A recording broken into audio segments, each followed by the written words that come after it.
जनाब तशरीफ लाते हैं आपसे बात करने के लिए इमरान खान।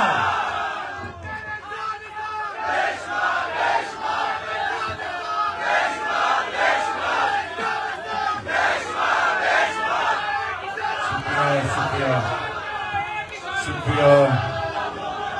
बिस्मिल्लाहिर्रहमानिर्रहीम। इय्याक नअबुदु व इय्याक नस्तईन। अल्लाह तेरी इबादत करते हैं और तेरे से मदद मांगते हैं। अच्छा, मैं सबसे पहले तो मुदस्सर फिर से आपके इंतजामात का मैं आपको खराज तहसीन पेश करता हूँ। जबरदस्त आपके इंतजामात। अब मुझे बताइए किधर से हैं, पहले मुझे बताइए। लाहौर।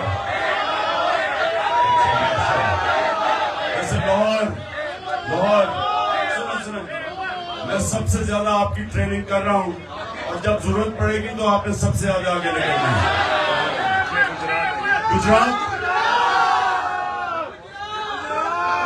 गुजरात के जब आप यूरोप जाएं तो सबसे ज्यादा गुजरात के लोग यूरोप में मिलते हैं। बहुत तेज लोग हैं माशाल्लाह। आगे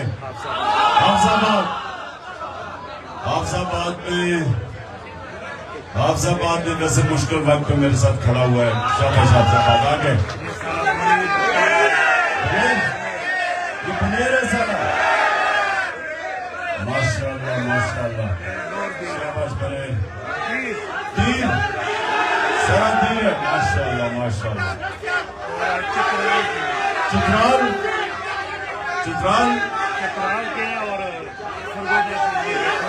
सरगोदा बखर का तो कोई भी नहीं नजर आ रहा। उधर चीचावती। एक आदमी हो तुम चीचावती से। एक आदमी नहीं, मैं कारकुन चाहिए मुझे। सुने। अच्छा जी, अबराम से खामोशी।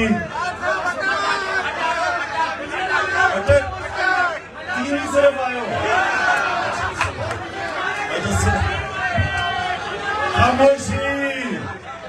खामोशी। कितना टाइम है रोजे को कितना टाइम है? 15 मिनट है। 13 मिनट में आपसे बात करूंगा। ये आपने बात जरूर सुननी है क्योंकि मैं अपने जिंदगी के तजर्बे से कि क्या मैंने सीखा। मेरा काम है, आप जिस तरह मेरे बच्चे हैं आपको मैं वो सिखाऊं ताकि आपको आने वाले वक्त में फायदा हो, ताकि आप ऊपर जा सके।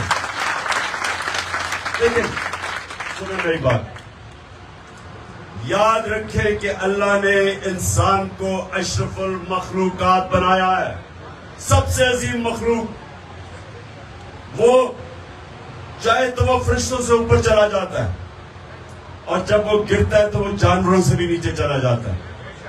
ये याद रखें, ये अल्लाह ने फरिश्तों को ये सलाहियत नहीं दी। फरिश्ते वो काम करते जो अल्लाह कहता है, वो अल्लाह के खिलाफ कोई काम नहीं कर सकते। इंसान, उसको अल्लाह ने मौका दिया है कि तुम अगर अल्लाह के हुक्म पे चलोगे तो तुम आसमानों पे पहुंच जाओगे। लेकिन अगर उसके खिलाफ, क्योंकि आप नमाज में क्या मांगते हैं? आप दो रास्तों में से एक रास्ता मांगते हैं कि अल्लाह मुझे सीधे रास्ते पे लगा, उस रास्ते पे नहीं जो तबाही का रास्ता है। तो आपके सामने जिंदगी में दो रास्ते होंगे, गौर से समझे, एक अजमत का और एक तबाही का रास्ता।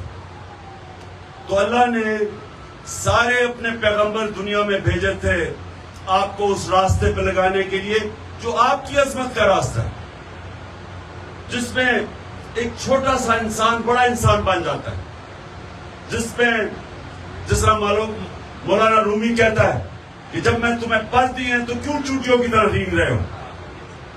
ये तुम्हारे हाथ में, इंसानों के हाथ में है कि वो किधर पहुंच सकते हैं।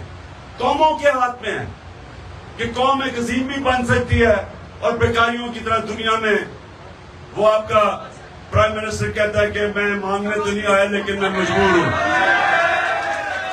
तो अपने आप को भी जलील करता है, कौम को भी जलील करवाता है।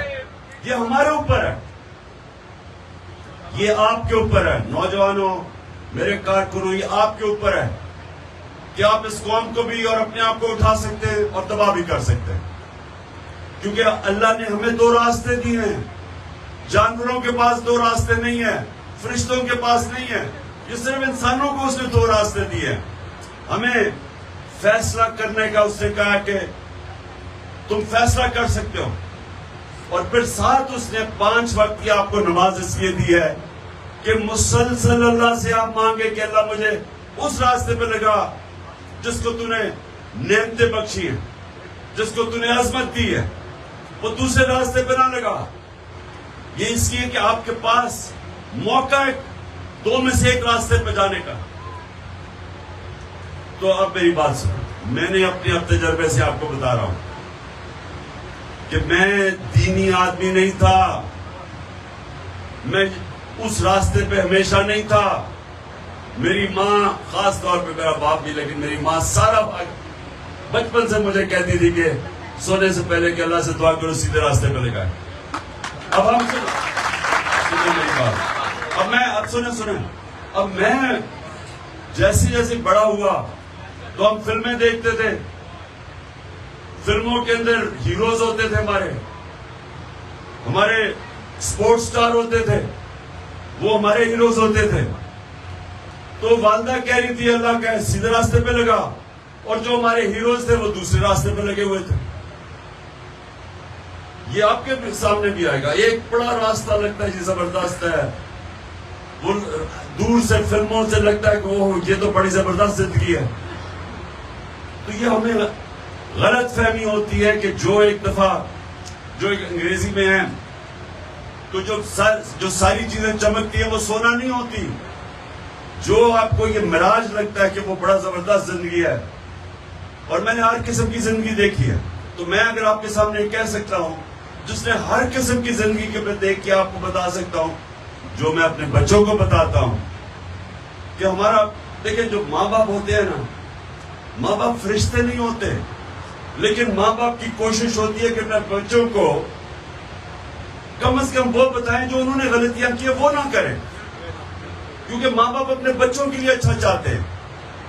तो जब वो अपनी गलतियां, ये नहीं कि वो गलतियां नहीं करते, गुनाह नहीं करते, लेकिन वो ये चाहते हैं कि हमारी जिंदगी से, हमारी गलतियों से हम बच्चों को बता सकें कि इस रास्ते पे ना जाओ।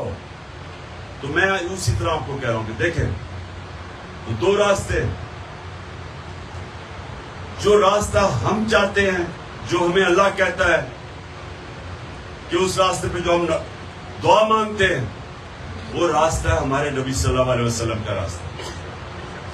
इसके लिए आप सबको उनकी जिंदगी जरूर पढ़ना चाहिए। उनकी जिंदगी क्या थी, ये जरूरी है आपके लिए कि आप उनकी जिंदगी से, जब आप उनकी जिंदगी को पढ़ेंगे तो आपको पता चला कि जिंदगी क्या थी, और जब आप उस जिंदगी के ऊपर अपने किरदार को उस तरफ लेके जाएंगे, आप खुद ही ऊपर जाना शुरू हो जाएंगे माशरे में, आपकी जिंदगी बदल जाएगी, आप आजाद हो जाएंगे। और मैं अभी आपको आजादी का मतलब समझाने लगा हूं। ये बच्चों ने बड़ा अच्छा कहा कि हम चाहते हैं आजादी। आजादी है क्या?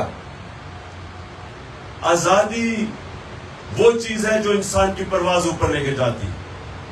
असल आजादी कैसे आती है? जब इंसान अंदरूनी तौर पे आजाद हो और माशरा उसको आजाद करे। अंदरूनी तौर पे इंसान कैसे आजाद होता है? ला इलाहा इल्लल्लाह। जब आप ये दावा कर देते हैं कि अल्लाह तेरे सिवा कोई खुदा नहीं है, आप उस दिन एक गैरतमंद बन जाते हैं इंसान। ला इलाहा इल्लल्लाह इंसान को गैरत देती है। आप जब किसी इंसान के सामने हाथ नहीं फैलाते, क्योंकि आप जिल्लत फील करते हैं। इंसान आसान रास्ता नहीं लेता, चोरी नहीं करता, रिश्वत नहीं लेता, क्योंकि वो जलील हो जाता पकड़ा जाए। इंसान अपनी गैरत को बचाने के लिए बड़ा इंसान बनना शुरू हो जाता है, मुश्किल रास्ता लेता है।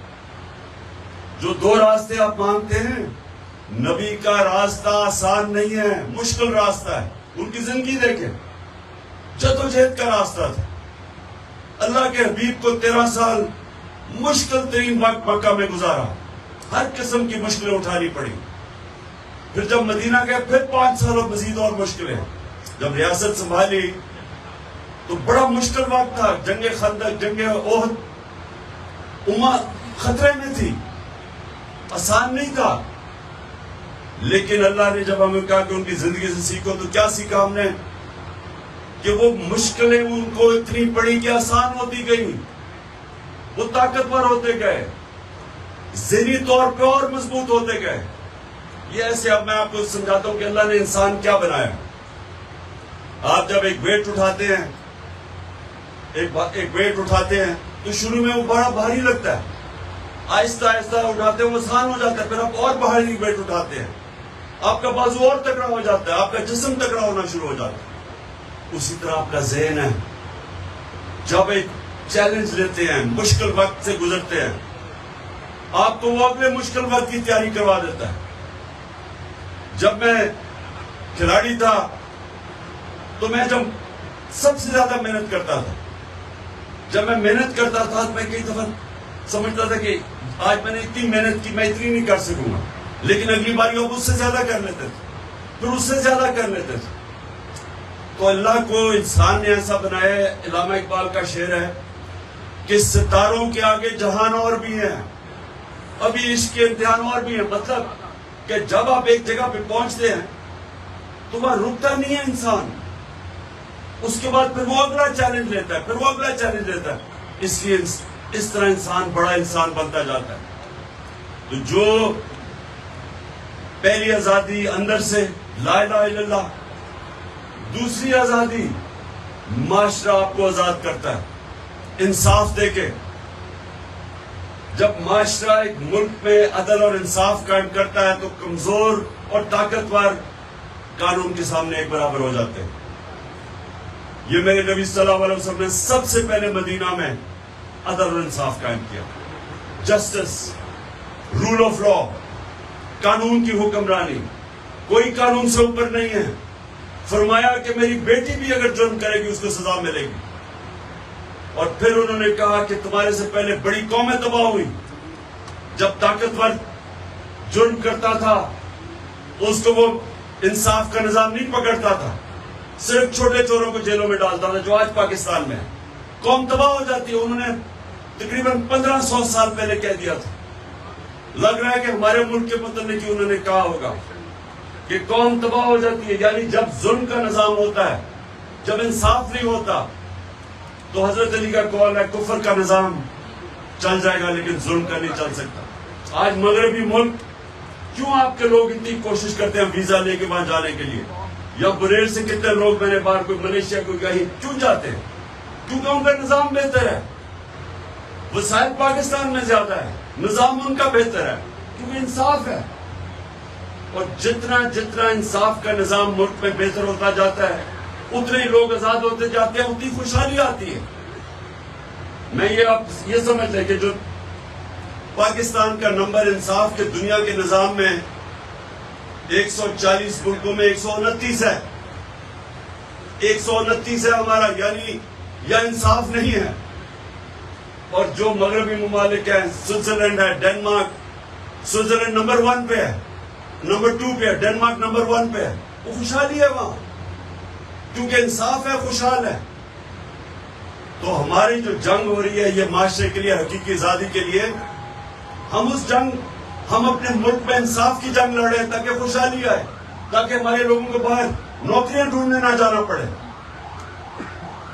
कितना जुल्म होता है कि एक काम करने वाला अपने बच्चों को छोड़ देता है, अपनी बीवी को छोड़ता है, अपनी बेटियों को छोड़ता है, अपने माँ बाप को छोड़ता है, सालों तक वो चला जाता है। क्यों? क्योंकि हम अपने मुल्क में नौकरियां नहीं दे सकते। हम नौकरियां इसलिए नहीं देते कि हमारा निजाम गलत है। छोटे से ताकतवर तबके ने कब्जा किया हुआ पाकिस्तान को, चोरी वो करते हैं उनको एनआरओ मिल जाता है, मुल्कों पर डाका मारते हैं उनको पकड़ नहीं सकता, जिनको जेलों में डालना चाहिए पुलिस से उनको प्रोटोकॉल देनी होती है। और ये जो हमारे जिन लोग जो मुहाफिज हैं, वो बजाय कौम के साथ खड़ा होने के उनके साथ खड़े हो जाते हैं। और जब ये होता है मुल्क का कोई मुस्तकबिल नहीं होता। आज हमारे हालात देखें, दुनिया के सामने घुटने टेक के बैठे हुए भिखारियों की तरह पैसे मांग रहे हैं। तो इसी के ऊपर तो नबी सल्लल्लाहु अलैहि वसल्लम ने कह दिया था कि जो कौम इंसाफ नहीं करती वो तबाह हो जाती है। तो इसलिए आपकी जंग इंसाफ की है, और ये हकीकी इंसाफ की जो जंग है, ये याद रखें, इस पे पाकिस्तान का मुस्तकबिल है। या ये मुल्क खड़ा होगा, अजीम मुल्क बनेगा, नहीं तो तबाह हो जाएगा। क्योंकि मेरा नबी कह बैठे हैं कि जिस मुल्क में इंसाफ नहीं वो तबाह हो जाता है। कुरान की आयत है कि मेरी जमीन पे चढ़ के देखो कितनी कौमें मैंने तबाह की जो मेरे हुक्म पे नहीं चली। तो हमारा इस वक्त हकीकी आजादी दो एक कि हम जितना जितना अपने नबी सल्लल्लाहु अलैहि वसल्लम के उनके कदमों पे, उनके रास्ते पे, उनकी शरीयत पे चलेंगे, उनकी सुन्नत पे चलेंगे, हम अंदरूनी तौर पे आजाद होते जाएंगे। मैं इमरान खान में कोई इतनी ज्यादा सलाहियतें नहीं थी, लेकिन मैं एक आजाद इंसान था हमेशा। मैं कभी किसी के सामने नहीं झुका। मैं हमेशा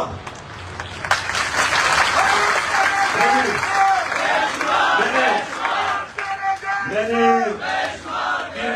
3 मिनट रह गए, कभी किसी के सामने हाथ नहीं फैलाया, कभी किसी के सामने झुका नहीं। और क्योंकि नहीं झुका तो मैं और अपने पैर पे जितना खड़ा और राय हक पे जितना खड़ा हुआ और मुकाबला किया, और अल्लाह ने ताकत दे दी। आप भी सब, आप में सब में ये सलाहियतें हैं, लेकिन कभी शॉर्टकट ना लेना, कभी पैसे के गुलाम ना बनना, पैसे को इस्तेमाल करना सीखना, कभी पैसे से इस्तेमाल ना होना।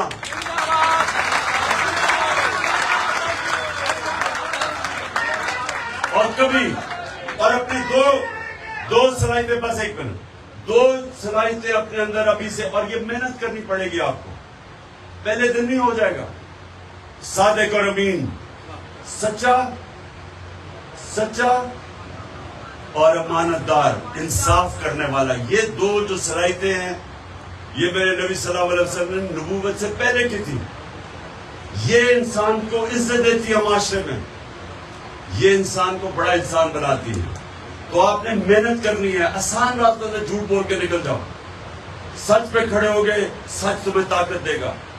अमानतदार, कभी लोग आपकी इज्जत नहीं करेंगे जो सिफारिशी दोस्तों को, रिश्तेदारों के ऊपर। आपकी वाहिद पार्टी है, कोई इमरान का रिश्तेदार ऊपर नहीं है, बाकी तो या जरदारी खानदान है और या शरीफ खानदान है। अमानतदार नहीं है, अमानतदार नहीं है, इंसाफ नहीं कर सकते।